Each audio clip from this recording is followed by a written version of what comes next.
Welcome back. It's been quite a while since I did anything with the houseboat. Had a few side jobs to take care of. Built the floating dock. Houseboat's been in the water for a month. Got algae growing on the bottom. It's time to come out and pressure wash, but it'll be a couple more weeks before it comes out.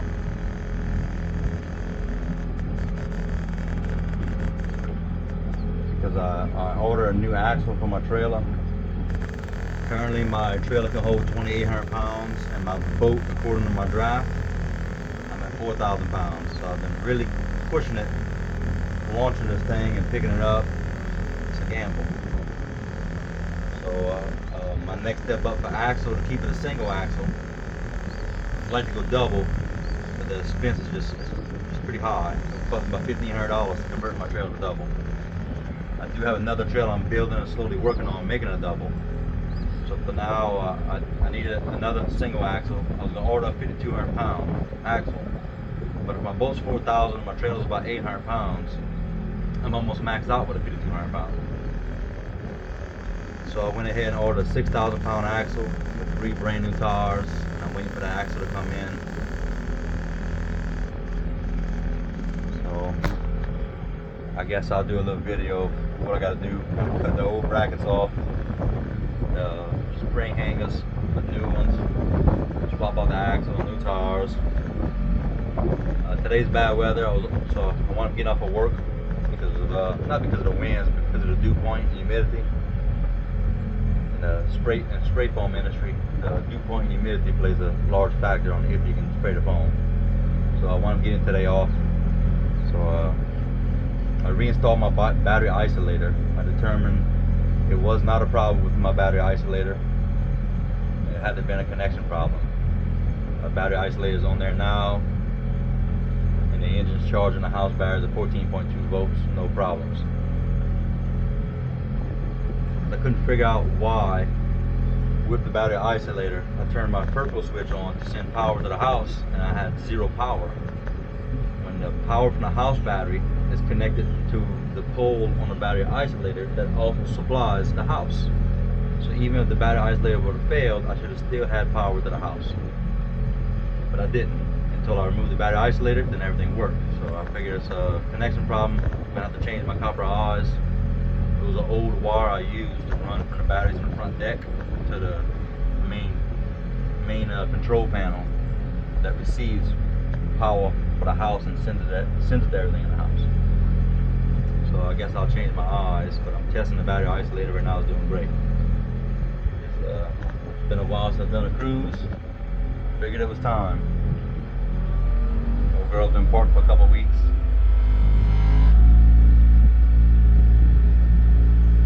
Time to burn some gas through it, put some fresh gas in the carburetor, get that old gas out of there.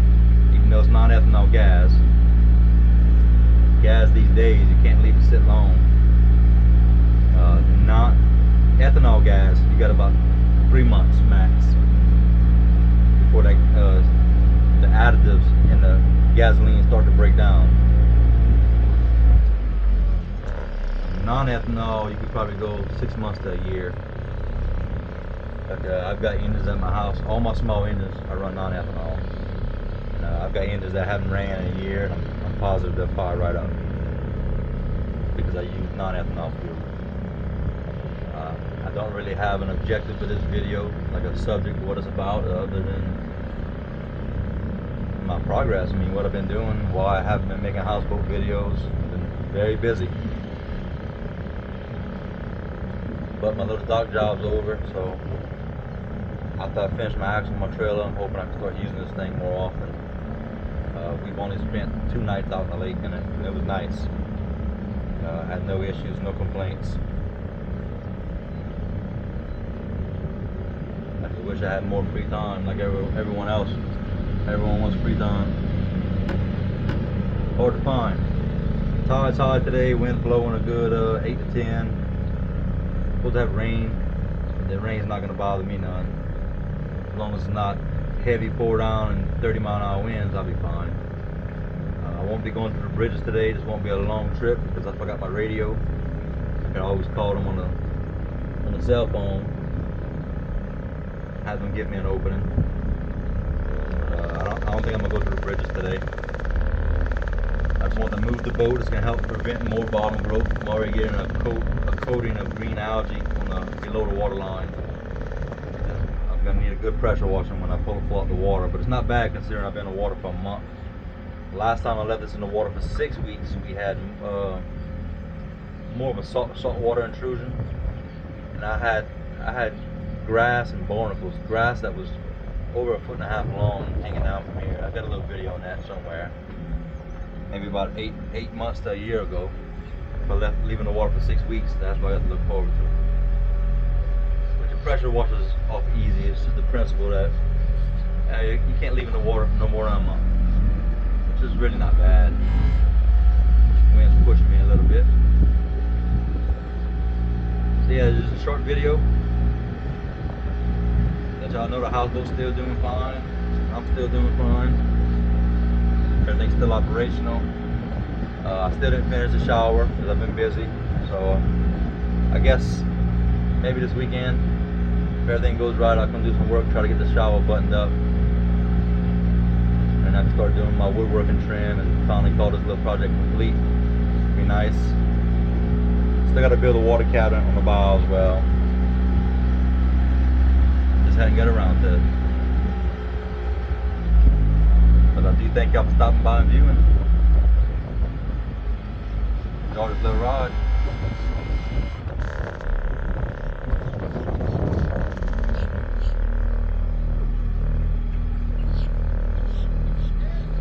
Getting it.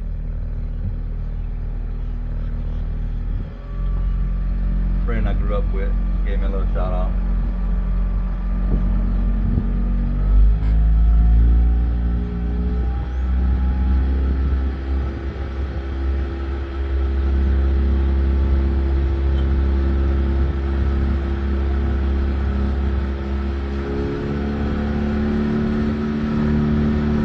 Wide open, get a little current flowing under the barrels.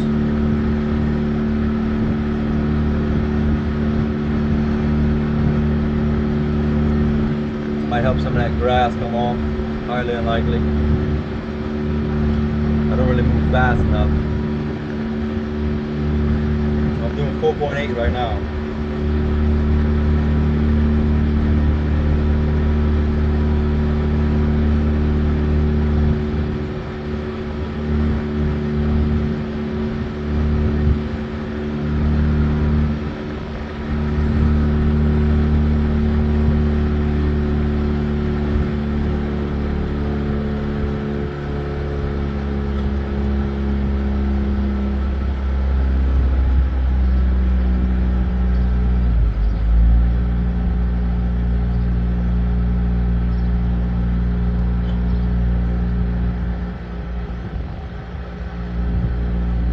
Back at our cruising speed, about half throttle, 4 miles per hour. Maybe a little above half throttle. I think 3.5 is half throttle. Try that. Yeah, this is half throttle.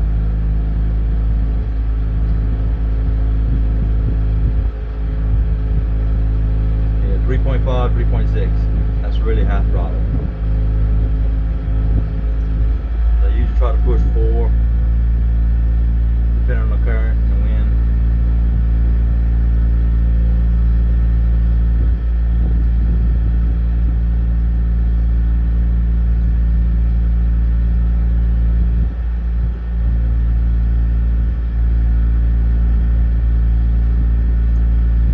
I like having a self-propelled houseboat. I can move it around wherever I want without the need to bring another boat or 2 other boats to tow it like traditional houseboats. Most of them down here, they're camps. They call them houseboats, but they're non-motorized. It's just basically a little floating house, and you use 2 other boats to move it around. Or in some cases, they have to use a tugboat. And the purpose of those type of houseboats, they'll bring it to their hunting lease or bring it out in the water and leave it out there pretty much the whole summer. The houseboat lives out there. You want to get to it, you have to take your boat. That's the traditional way people do houseboats. Driving houseboats is not really a thing down here. they exist. But the ones that do have, they don't really drive. They just sit parked and get used maybe once a year, if that. I like the way I built mine. Yes, it's small. It's about 92 square feet of living, but it's half-ton towable. I can take it to any body of water. Just throw it on the trailer. About 4,000 pounds plus the weight of the trailer. Let's say 5,000 pounds. That's half-ton towable. Bring it to any reservoir or state park. I can use this as a camper in a camping slot, or I can just sleep out in the water. That was the purpose of this design. I think I am going to sell this one in a couple months. I'm going to build another one. Not that I made mistakes on this one. I like the way this one's done.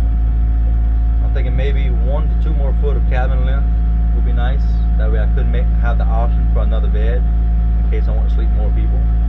Right now it's set to sleep 2, and I suppose one person could sleep on the floor on a sleeping bag.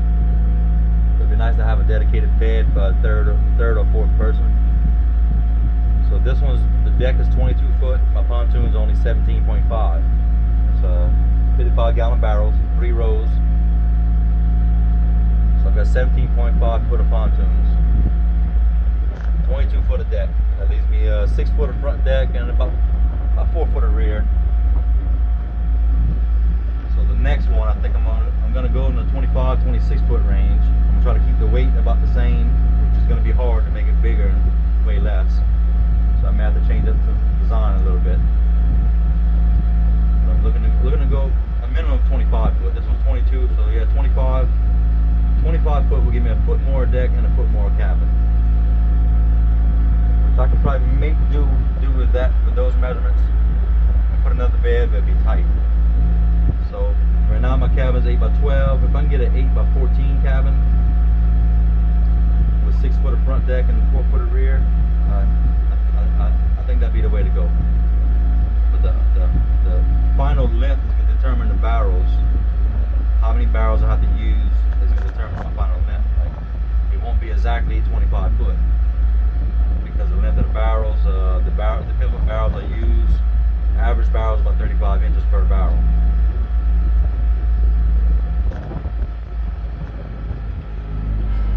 Yeah, I think it'd be nice to have one 25 to 27 foot and still be half-ton towable on a double axle trailer.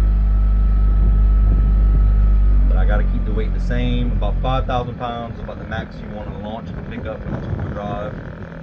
Because some launches I go to got loose gravel, and at the weight of this one, sometimes I'll spend a little bit of time launching and picking up. Mostly picking up. Not really launching on a spin time, but picking up. Not all our launches are beautiful and perfect. Like most places, people launch at nice launches. We don't have too many nice ones. Although I will say, in the past 2 years, the state has stepped up and they built some nice public boat launches. Launches are getting better. Right now, I'm planning, say in 3 months, I'll be parking at a different location. Up ahead on the left, you see a brand new gray house with a black roof. It's my mom and dad's house. Got a new house built. They lost their old house. Old house was built in 1907 out of Cyprus. Well, they finally lost it for Hurricane Ida. And Ida was what, 3 years ago? And Restore Louisiana finally stepped up and built up my house. So there's a fire side coming up ahead. I got to do some bulkhead work, which I may do videos on that, may not. The bulkhead's bad. In fact, we're gonna pull up to it. We've been stockpiling rocks. You know, people that are throwing them away, we just come drop them off on the buy side and slowly adding bricks and rocks to the buy side. The erosion, we lost about, I would say 20 foot of property. The property used to be even with this bulkhead we're coming up to when I was a kid. When I was a kid, it only had 5 foot missing. So let's say from 1985 to 2024, we probably lost a good 20 foot of property. And right now, if you want to bulkhead and gain that property back, it's a money racket. We have to buy a permit and buy that portion of property back from the state. Because once it becomes waterways, the government owns it. if it's private owned property. Now, if it's a lease, it's different. Sometimes in your lease, you're included like 20 foot away from the bank is your property to do what you want. When you privately own, it's a little different set of rules. You have to buy it back from the government. This is the bulkhead in front of us. This bulkhead is actually a gas pipeline bulkhead. It was installed, I think, in the 70s, 60s or 70s. Now it's finally rotting away. It's been rotting away for a while. I can park at this bulkhead now. You can see to the left, I used to have a wharf there. There's only 4 posts left. I built a wharf probably 15 years ago. And it's finally gone. And I can build floating docks, so what I may do is build us a nice floating dock right here. But we've been installing bricks to try to slowly stop the erosion. We would like to backfill it and get our property a little further out. It's very shallow right here. We haven't been parking boats here for 3 years. My parents don't live here anymore. They're living somewhere else until this house is built.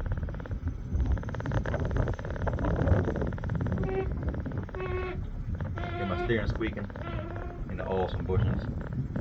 The wind's kind of pushing me around a little. Right now we're in 5 feet of water, 20 foot from the bank.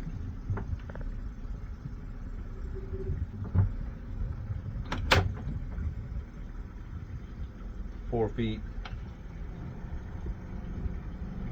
I know there's some debris under the water that my bow's gonna hit. Still showing 4 foot, but keep in mind my transducer is in the back, 22 feet behind the bow.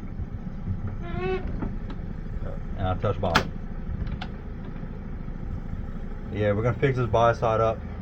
Since I'm pretty good at building floating docks, I'm gonna build my mom and dad a floating dock. It's probably gonna be a tri-tune. 8 by 20, and I'm gonna put it, I guess, where these pylons are, where I used to have a wharf. I'll nose up to that.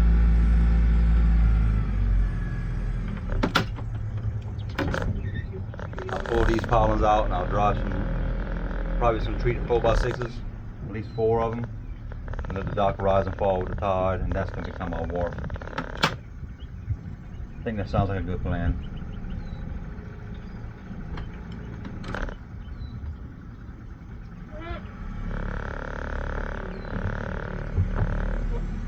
Don't know when that's gonna happen, but once my dad moves from where he's at, currently I'm parking my boat. It's in my uncle's property. My uncle owns a house on the water.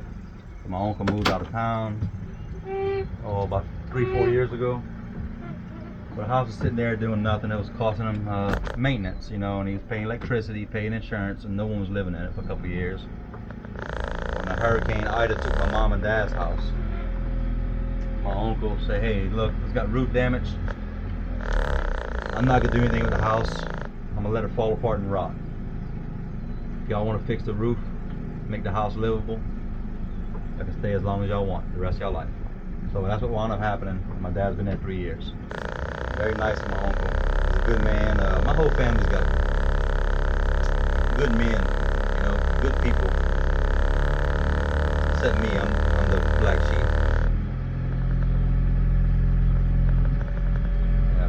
That's pretty cool of them. Mom and Dad can't wait to get in this house. I'm about to start working on a floating dock, fixing the bulkhead, because not only does this boat have to park here, I own half of a boat with my dad. It's a 19 by 8 Carolina skiff, 87 model, I believe. They're good Carolina skiffs. And that's our skimming boat for shrimp. And we own another small boat. That one's currently on the trailer in my backyard. So we have to accommodate the park boats, whether I have this houseboat or not. My dad shrimps, not for a living, he does it as a hobby. My dad has 7 freezers right now, and they're all full of frozen shrimp.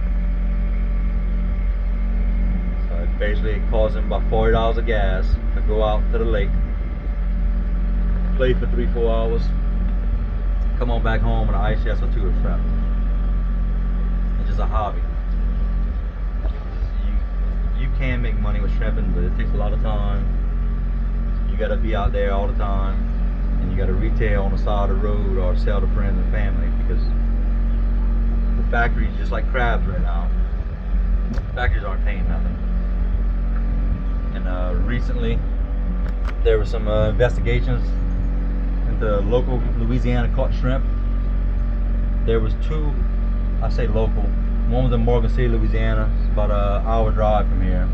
It was called the Shrimp and Petroleum Festival.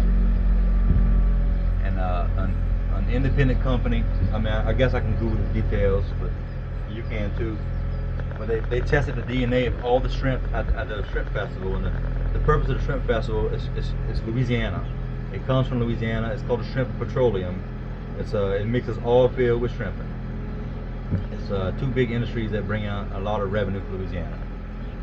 Well, when they went over there and tested the shrimp from different boots, what they do is different vendors bring in shrimp from that's caught in Louisiana waters.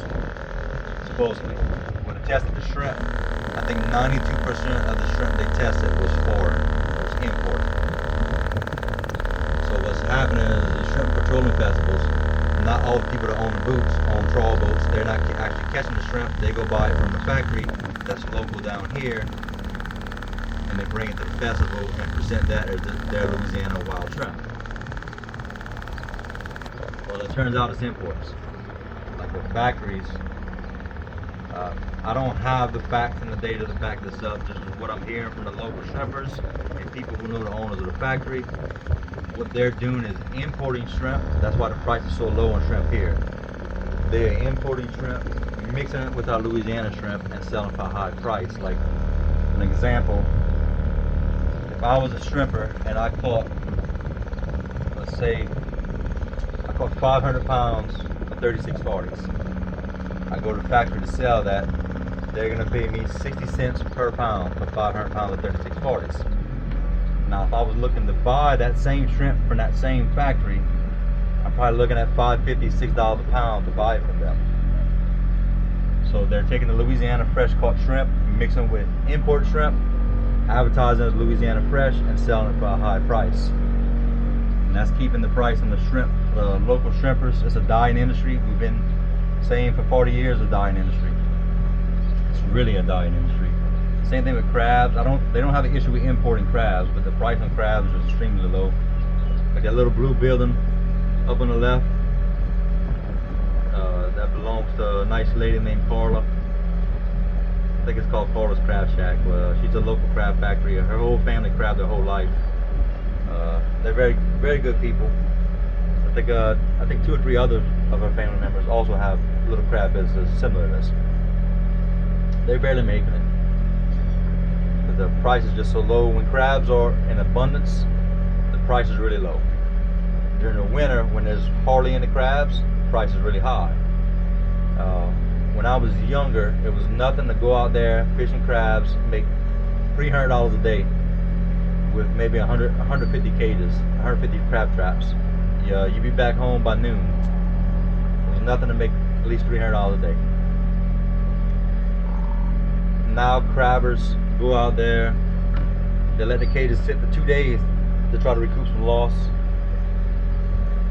So a 2-day set, they're back to the dock by 2 o'clock, and they're barely making $200 every 2 days. Meantime, if you try to buy a bushel of crab, if I sold a bushel of crabs to a factory, I'm getting 15 bucks. If I try to buy a bushel of crabs, it's anywhere from 85 to 140, depending on the size of the crab. But let's just say factory crabs. Factory crabs is a standard size crab that's legal to keep and eat, legal to harvest. I think it's 5 1/4 or 5 1/2 inch shell from point to point.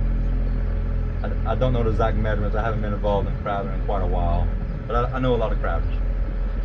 That's where I get my information from. That would sell for $85 for a bushel. A bushel is normally, I think, 5 dozen of crabs. A bushel. It used to be you can go out in an hour's time, you can catch a bushel of crabs. That's kind of hard to do. Crabs are getting scarce. There's too many fishermen in these small areas. But it costs too much fuel to go venture out somewhere else and try to make your money.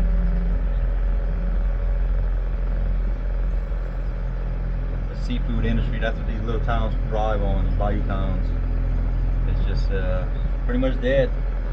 Right now you can buy a nice crab boat with couple hundred cages for real cheap.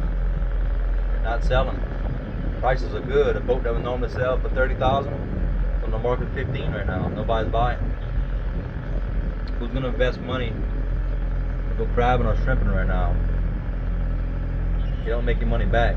Like, for example, my dad, I was saying he spent about $40 on fuel to get from his house to the lake. Spend 3 hours, come home. Let's say he catches 50 pounds of shrimp.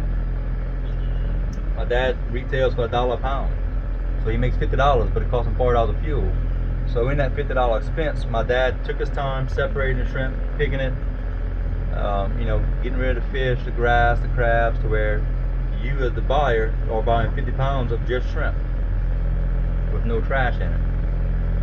So is my dad making money? No. He still does it, because that's why I mentioned it's a hobby to him.